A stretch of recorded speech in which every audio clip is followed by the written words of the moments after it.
touch my swag. Wish you could. I look fly. I look good. On my mama. On my hood. I look fly. This ain't about criminality. This is about the fact that he was a little too dark for them, and he ain't even that dark, but they don't like melanin. Melanin is the biggest enemy that they have ever seen. This is why they go after certain people. Folks, I really hate to break this news, but I think that Kamala Harris has officially been dethroned as the most smooth-brained individual in American politics. There, I've said it. Jasmine Crockett is undefeated when it comes to absolutely brainless.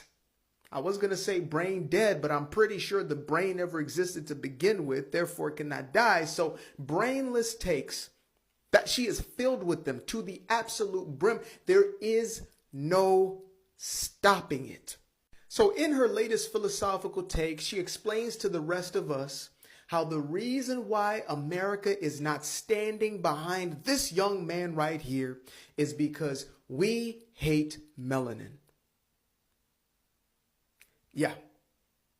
And I said we because I don't stand with this dude. So I must surely fall into that category, just like she says, right? As a quote unquote melanated man, obviously the reason why I can't stand behind this dude, but instead I stand with the victim in this situation. The reason behind that is because of the hatred for melanin and because there's such a huge problem with melanin, and that's all this is about. It has nothing to do with the fact that this dude took another young man's life who's never going to get to experience anything past the year 17 because of a decision made by this guy right here. Has nothing to do with that. Has nothing to do with the fact that a child was taken from a family.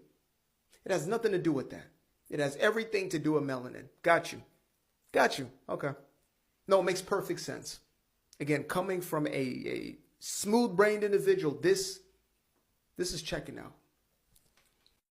It is a true honor to serve with this champion for healthcare, to serve with this champion for all people, even those that are undocumented but are truly making this country great.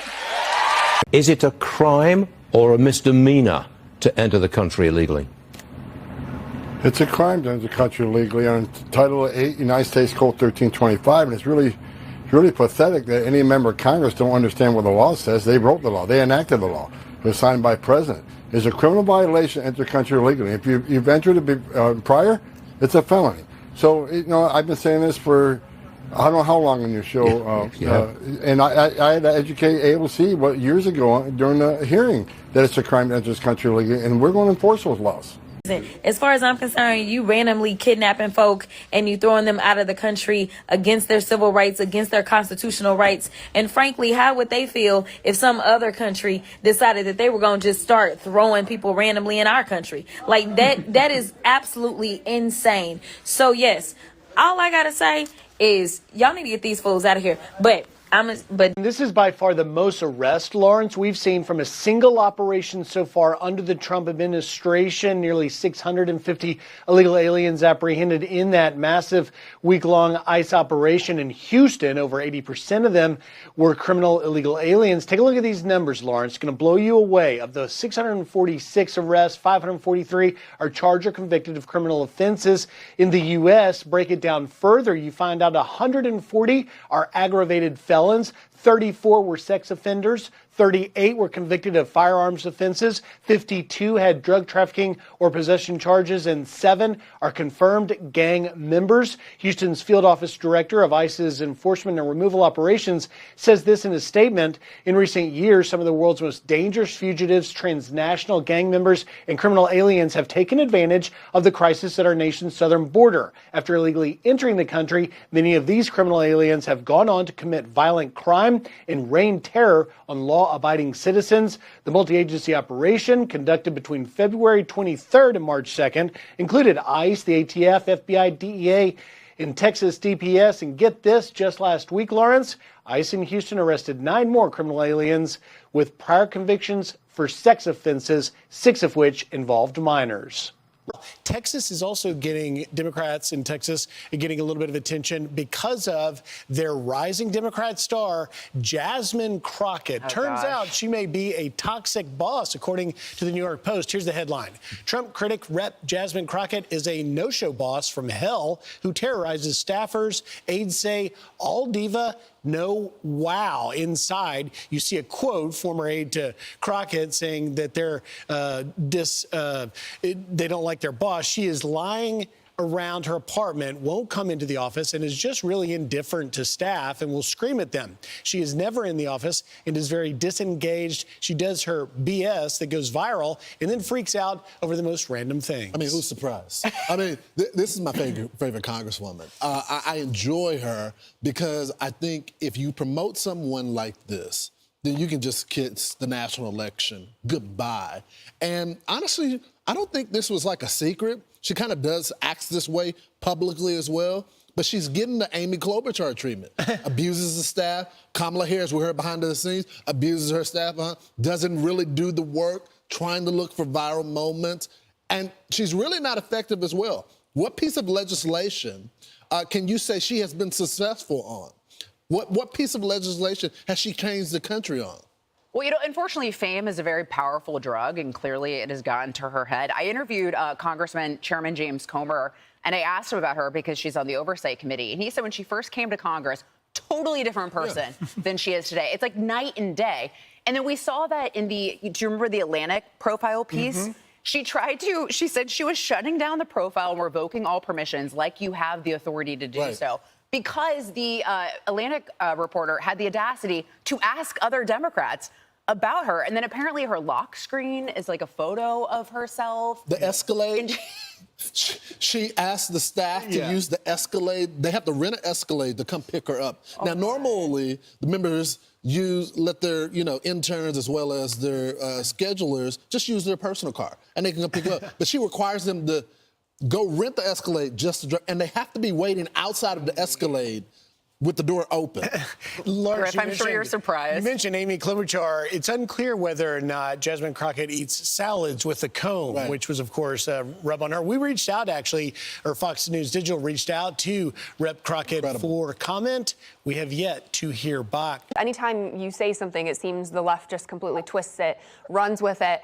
Again, we have someone who doesn't know what he's doing. And, this idea of, you're illegal and then you go out and have a child. It's not quite that simple, especially when you have people that are doing things like seeking asylum and people that are saying, listen, I'm just trying to make sure that I can live a better life. And you have, Trump that goes out there, him and his minions, and they say things like, you know what, we're only going to get rid of the bad ones, right? And so people sit there and they're like, wait a minute, you're going to come to my job where I'm working and I may be paying into taxes or whatever, or my kids are at school. I think that there's going to be a rude awakening really on all sides. Doesn't know what he's doing. Tom, just to go through some of your background, a Border Patrol agent, an investigator, a special agent, supervisor, special agent, assistant director of investigations. I mean, the list goes on and on. You are so beyond qualified. What's your response to that? Well, look, I forgot more about this issue than she'll ever know. I mean, for God's sakes, I've been doing it for 34 years. But look, there has been a rude awakening. A rude awakening was in November at the election. There was a rude awakening that American people are sick of an open border. American people are sick of alien crime in this country. I mean, how many young women had to be raped and murdered and burned alive? How many MS-13 and Trinidad and Guaya had to be in our major cities committing crimes against U.S. citizens? How many angel moms and dads do we have to have in this country that lost their children at the hands of someone that wasn't supposed to be here, and they buried their children? You want to talk about family separation. And as far as family detention, all of a sudden the discussion goes from family detention to family separation. Family detention is the complete opposite of family separation. So look, I don't know who this lady is, but apparently she's not real smart. But she can say what she wants. Look, I made this clear. I don't care what they say about tomhoman, because I've done this job for a long time. I think the president got a mandate in November. He called me and helped me fix the border. And look, under the Trump administration, we have the most secure border in my lifetime. We're going to get that secure border again, because secure border saves lives, and no one can argue that. Under the Biden administration, we got a historic number of aliens have died across this border, nearly 4,000. An historic number of Americans, over 250,000, died from fentanyl comes across that border. Their policies are killing Americans at record numbers, they're killing aliens at record numbers. President Trump is going to secure this border and save lives, just not of Americans, but of aliens too. A secure border saves lives. That's exactly what we're going to do starting day one. When it's time to go, you can choose how. You can wait for enforcement, or you can leave on your terms. The CBP Home app lets you self-deport with dignity, directly and securely. Don't wait. Decide how it ends. We need to stop the raids. This should not be happening in our city. It is not warranted. Foreign voters have gone tremendously to the right on this issue in 2024 and 2025 versus where they were in 2020. Closest to or trust more in immigration. You go back to 2020. Democrats, get this, held a 32-point lead on this issue. Immigrant voters were in the Democratic camp.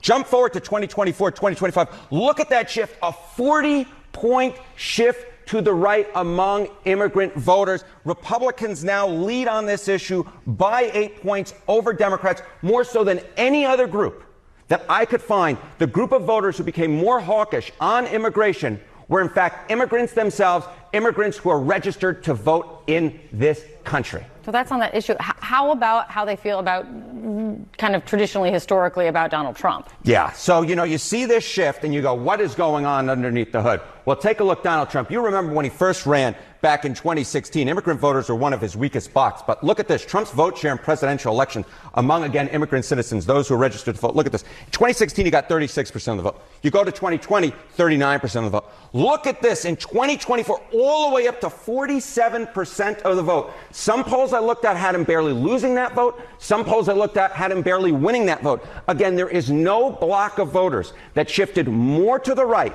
from 2020 to 2024 than immigrant voters, and Donald Trump, at least in some surveys, actually won that vote. On average, it's about equal. So there may be all this stuff, right, about undocumented immigrants and Trump being harsh on them, but immigrant voters themselves have increasingly liked Donald Trump and have increasingly moved to the right on immigration into the Republican camp. Well, then on that, what you're getting at, how immigrant citizens, voters, feel about people in the country illegally. Yeah, and this is where it all kind of comes together, Kate Baldwin. Look at this.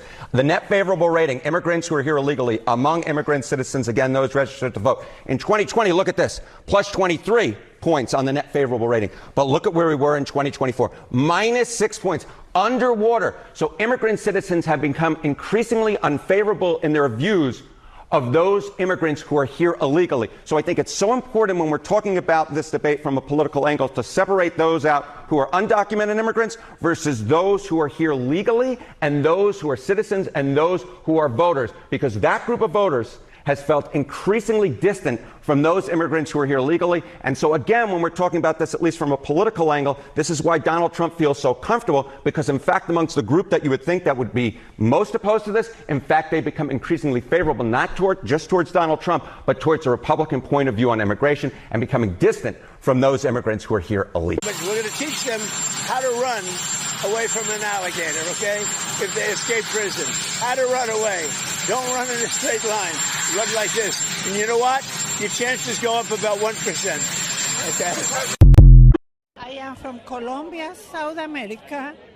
I came here legally. It took me 5 years to come here legally with my family, my 3 children when they were very young. And you support President Trump?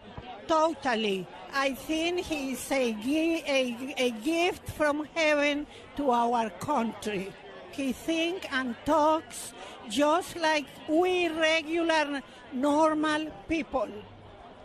What policies specifically do you support of his?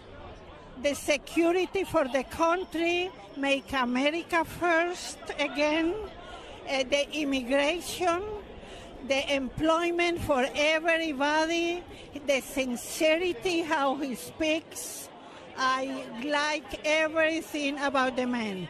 About his private and personal life, I don't care. But if you're not happy in the U.S., if you're complaining all the time, very simply, you can leave. You can leave right now. Come back if you want. Don't come back. It's okay too. But if you're not happy, you can leave.